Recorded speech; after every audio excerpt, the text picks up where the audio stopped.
Hello. Prince residential senior secondary school की online क्लासों में आप सभी का स्वागत है। मैं आर के शर्मा, राजनीति विज्ञान का अध्यापक है। आपको जो लेसन चल रहा था वो चल रहा था समानता। समानता क्या है, इसके बारे में आज अपन चर्चा करेंगे कि समानता किसे कहते हैं।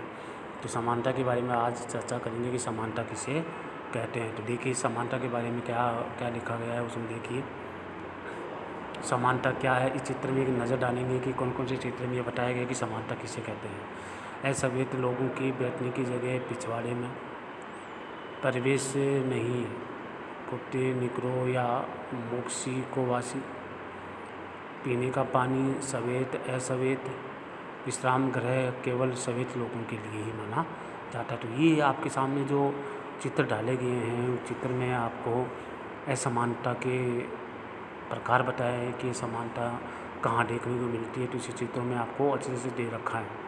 पहले वाले चित्र में जो आपको बताया गया है, मनुष्य के बीच में नस्ल और रंग के आधार पर भेदभाव किया गया है। इसमें अधिकांश को अस्वीकार्य है। वास्तव में इस प्रकार का भेदभाव समानता के हमारे आत्मबोध का उल्लंघन करता है। समानता का हमारा आत्मबोध कहता है कि साझी मानवता के कारण सभी मनुष्य बराबर सम्मान और परवाह के हकदार होते हैं। तो आत्मबोध से होता है। आत्मबोध में इसमें बताया गया कि आत्मबोध का मतलब होता है कि व्यक्ति सोचे। समानता का हमारा आत्मबोध कहता है कि साझी मानवता के कारण सारे मानव यहाँ निवास करते हैं, साझी माने एक जगह रहते हैं, तो बराबर सम्मान मिलना चाहिए। हालांकि लोगों के बराबर सम्मान का व्यवहार करने का मतलब ज़रूरी नहीं है कि हमेशा जैसा व्यवहार करना हो कैसा। कोई भी समाज अपने सभी मनुष्य के साथ सभी स्थितियों में पूर्णतः एक समान बर्ताव नहीं करता। समाज के सहज कार्य व्यापार के लिए भी कार्य का विभाजन जरूरी है। अलग अलग काम और अलग अलग लोगों को महत्व और लाभ का अलग अलग मिलता है।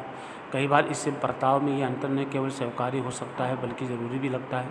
तो उदाहरण के लिए प्रधानमंत्री या सेना के जनरल को विशेष सरकारी दर्जा या सम्मान देना हमें तब तक समानता की धारणा के विपरीत नहीं लगता जब तक उसका दुरुपयोग ना हो। लेकिन कुछ अलग किस्म की असमानताएँ अन्यायपूर्ण हो सकती हैं। वो देखिए कौन कौन सी होती हैं। अब सवाल ये उठता है कि कौन सी विशेषता या विशिष्टताएँ और विभेद स्वीकार किए जाने लायक हैं और कौन से नहीं हैं। कई बार लोगों के अलग का बर्ताव इसलिए किया जाता है कि उसका जन्म किसी खास धर्म, नस्ल, जाति, लिंग या भाषा में हुआ है। हम असमानता के आधारों को अस्वीकार करते हैं, लेकिन कि कुछ लोगों की आकांक्षाएँ और लक्ष्य अलग अलग हो सकते हैं। हो सकता है कि सभी को समान सफलता न मिले अगर वे अपने अंदर से ज़रूरी है। कुछ समानताएँ ऐसी होती हैं जो होती हैं, कुछ नहीं होती। तो कुछ समानताओं के बारे में बात करते हैं अपन कि कौन सी सही है कौन सी गलत है। वो देखिए, छुपी संभावनाओं को विकसित करने में सक्षम है और ऐसा महसूस नहीं हुआ कि मानवता खतरे में है। कुछ लोग अच्छे संगीतकार हो सकते हैं, कुछ लोग नहीं भी हो सकते। तो कुछ प्रसिद्ध वैज्ञानिक हो सकते हैं, कुछ नहीं भी हो सकते। कुछ और अपने कड़े परिश्रम और चेतना के लिए विख्यात हो सकते हैं। समानता के आदर से जुड़े होने का ये मतलब नहीं है कि सभी तरह के अंतरों का अनुमान हो जाए। इसलिए इसका मतलब ये केवल है कि हमें से जो व्यवहार किया जाता है, जो भी अवसर प्राप्त होते हैं, वो जन्म और सामाजिक परिस्थिति से निर्धारित नहीं होने चाहिए। कि हमें जो समानता वहाँ देखने को मिलती है जहाँ पर कोई जन्म है या सामाजिक परिस्थितियाँ हैं, वहाँ हमें समानता का अधिकार मिलना चाहिए। समानता के अधिकार में सबसे पहले आता है कि अवसरों की समानता। हर व्यक्ति को अवसरों की समानता है, सभी को मिलनी चाहिए। समानता की अवधारणा में निहित है कि सभी मनुष्य अपनी दक्षता और प्रतिभा का विकसित करने के लिए, अपने लक्ष्य और आकांक्षाओं को पूरा करने के लिए समान अधिकार अवसरों की हकदार होता है। ये ज़रूरी है। समानता में सभी को अवसर देना चाहिए, चाहे वो छोटा हो चाहे बड़ा हो, चाहे काला हो चाहे गोरा हो, कैसा भी हो, सभी को बराबर अधिकार होने चाहिए। इसका आशय है कि समाज में लोग अपनी पसंद इसका आशय है कि समाज में जो लोग होते हैं, समाज में लोग अपनी पसंद और प्राथमिकताओं के मामले में अलग होते हैं। उसकी प्रतिभा और योग्यता में भी वो अंतर हो सकता है। इस कारण से कुछ लोग अपने चुने हुए क्षेत्र में बाकी लोगों से ज़्यादा सफल हो जाए, लेकिन केवल इसलिए कि कोई क्रिकेट में पहले पायदान पर पहुँचे या तो कोई सफल वकील बन गया या समाज को असम्मान नहीं माना जा सकता।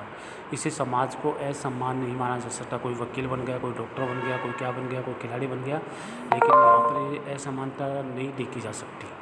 यहाँ योग्यता के आधार पर उसको जो कार्य किया उसने वही कार्य मिला है। तो दूसरे शब्द में सामाजिक दर्जा, संपत्ति और विशेष अधिकारों में समानता का अभाव होना महत्वपूर्ण नहीं है, लेकिन शिक्षा, स्वास्थ्य और सुरक्षा, आवास जैसी सुविधा चीज़ों की उपलब्धता में असमानता से कोई समाज असम्मान और अन्यायपूर्ण बनता है। अब यहाँ बनता है कि शिक्षा या पद या जो भी होता है वो उसको तो अपने समानता में श्रेणी में नहीं लेते, लेकिन शिक्षा, स्वास्थ्य और सुरक्षित आवास जैसी बुनियादी चीज़ों की उपलब्धता में अगर असमानताएँ देखने मिलती है तो उसको असमान माना जाता है, इसको असमानता कही जा सकती है। प्राकृतिक और सामाजिक असमानताएँ। राजनीतिक सिद्धांत में प्राकृतिक असमानता और सामाजिक जनित असमानताओं में अंतर किया जाता है। प्राकृतिक असमानताएँ लोगों में उसकी विभिन्नताएँ, क्षमताएँ और प्रतिभा और उसके अलग अलग चयन के कारण पैदा होती है। और समाज जनित असमानताएँ वे होती हैं जो समाज में अवसरों की असमानता होने पर किसी समूह या दूसरे समूह का शोषण किया जाना पैदा होता है। तो यहाँ पे देखिए प्राकृतिक समानता में भी अलग अलग माना जाता है। तो देखिए समाज जनित समानताएँ, प्राकृतिक समानताएँ और समाज जनित समानताएँ दोनों में अंतर होता है। तो देखिए प्रकृति द्वारा समान मनुष्यों को अलग अलग प्रतिभा, अलग अलग जो प्रतिभा क्षमताएँ दी गई हैं, ये होती है प्राकृतिक समानताएँ असमानताएँ। लेकिन समाज जनित जो समानताएँ होती है, जैसे अवसर की समानता है, उन्हें पर किसी समूह को दूसरे समूह से शोषण किया जाता है, तो ये समाज जनित समस्याएँ मानी जाती है। तो प्राकृतिक असमानताएँ लोगों की जन्मगत विशेषताएँ, योग्यताओं का परिणाम मानी जाती है। आमतौर पर मान लिया जाता है कि प्राकृतिक विभिन्नताओं को बदला नहीं जा सकता।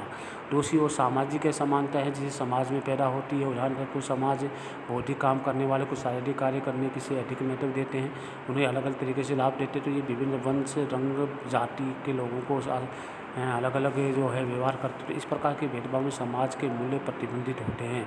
इससे कुछ हमें निश्चित रूप से अनुचित लगता है। तो प्राकृतिक समानता को बदला नहीं जा सकता, लेकिन समाज में जो है समानताएँ हैं उसको परिवर्तन किया जा सकता है, उसको बदला जा सकता है। तो प्राकृतिक समानता को तो नहीं बदल सकते, लेकिन सामाजिक असमानता है उसको बदला जा सकता है। तो मैंने आपको पढ़ाया है कि अवसरों की समानता। तो देखिए प्राकृतिक समानता के बारे में अपनी चर्चा की कि समानता क्या है, इसके बारे में आज मैंने आपके सामने चर्चा की है कि समानता दो प्रकार की होती है। और दो प्रकार समानता में मैंने आपको बता दिया, प्राकृतिक और सामाजिक समानताएँ असमानताएँ होती हैं, उनके जिक्र भी मैंने आपको सामने किए कि प्राकृतिक और सामाजिक समानताएँ कौन कौन सी है, उसके बारे में मैंने आपको पढ़ाया है, ताकि किसी प्रकार की कोई समस्या आपके सामने नहीं है। फिर भी कोई समस्या आपके सामने आती है तो क्लासें लगेंगी आपकी बुधवार गुरुवार को आपकी 2 क्लासें लगेंगी। उसमें अगर कोई समस्या है, कोई डाउट रहता है तो आप स्कूल में आकर के अपनी समस्या और डाउट को क्लियर कर सकते हैं। तो आज को जो मैंने पढ़ाया है अवसर की समानता, अवसर सभी को मिलना चाहिए, चाहे छोटा हो चाहे बड़ा हो, चाहे गरीब हो चाहे कुछ भी हो, अवसर सभी को बराबर मिलना चाहिए। शिक्षा में, स्वास्थ्य में या सुरक्षित आवास जैसी बुनियादी चीज़ें हैं वो सभी को बराबर मिलनी चाहिए, इसमें असमानताएँ नहीं होनी चाहिए। तो प्राकृतिक समानता और सामाजिक असमानताओं के बारे में मैंने आपको जिक्र कर लिया कि प्राकृतिक समानताएँ सब में अलग अलग पाई जाती है, विभिन्नताएँ देखने को मिलती है, क्षमताओं में, प्रतिभाओं में या उनके अलग अलग चयन पैदा करने में भी जो है प्राकृतिक असमानताएँ आती हैं। लेकिन समाज जनित असमानताएँ होती हैं वो सभी के लिए नहीं होनी चाहिए। समाज के अवसरों की असमानता या किसी समूह या दूसरे के द्वारा शोषण किए जाने पर पैदा होती है, ये जिसको समाज जनित समस्याओं के नाम से जाना जाता है। तो देखिए आज के लेसन में जो आपको पढ़ाया गया है समानता क्या है और समानता कौन कौन सी होती हैं, असमानता क्या है, इसके बारे में आपको डिसीजन किया गया है कि समानता क्या है, असमानता क्या है, उनको सबको अलग अलग बताया गया है। और चित्र में भी आपको बताया है सहित लोग कौन कौन से होते हैं, सहित लोग कौन से होते हैं, इनके बारे में भी चर्चा की गई है। परिवेश से जो पानी के या समानता जो भी है, भेदभाव जो समाज में रंग, भाषा, जाति आदि के बारे में किया जाता है वह समानताएँ मानी जाती है। तो ऐसा नहीं होना चाहिए, हमारे समाज में समानता होनी चाहिए, असमानता नहीं होनी चाहिए। सभी भगवान ने सभी लोगों को समान बनाया है, लेकिन सभी के साथ समान ही व्यवहार होना चाहिए। देखो समानता हर जगह जायज़ भी होती है और अजायज़ भी होती है।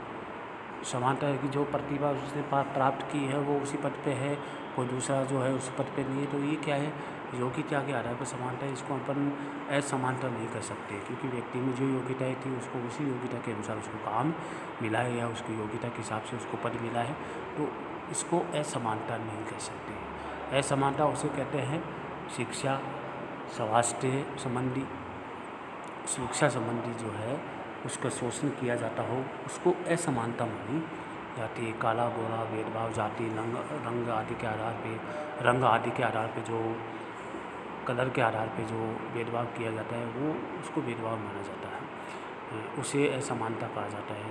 इसलिए आज के लेक्चर में मैंने आपको प्राकृतिक और सामाजिक असमानताओं के जिक्र किया है।